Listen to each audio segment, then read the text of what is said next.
So, hey everyone, welcome again. So today's our topic is about Laffer curve. Laffer curve क्या होता है actually? ये illustrate करता है the relationship between the tax rate, ठीक है, टैक्स की क्या क्या रेट्स हैं वो, एंड टैक्स के रेवेन्यू, ठीक है.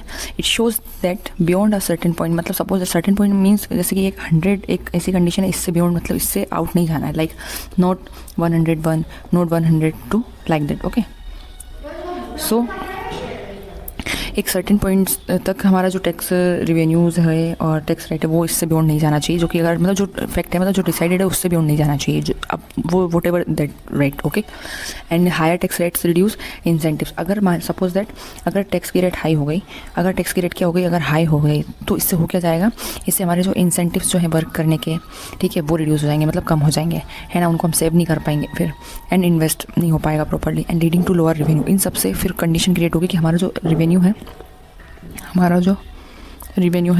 वो बहुत लो चला जाएगा, ठीक है, क्या चला जाएगा, बहुत लो चला जाएगा. ओके, सो लाफर कर्व ये बताता है कि जो ये पहली बात तो रिलेशनशिप बताता है, टैक्स की रेट क्या है, टैक्स की रेवेन्यूज़ क्या है.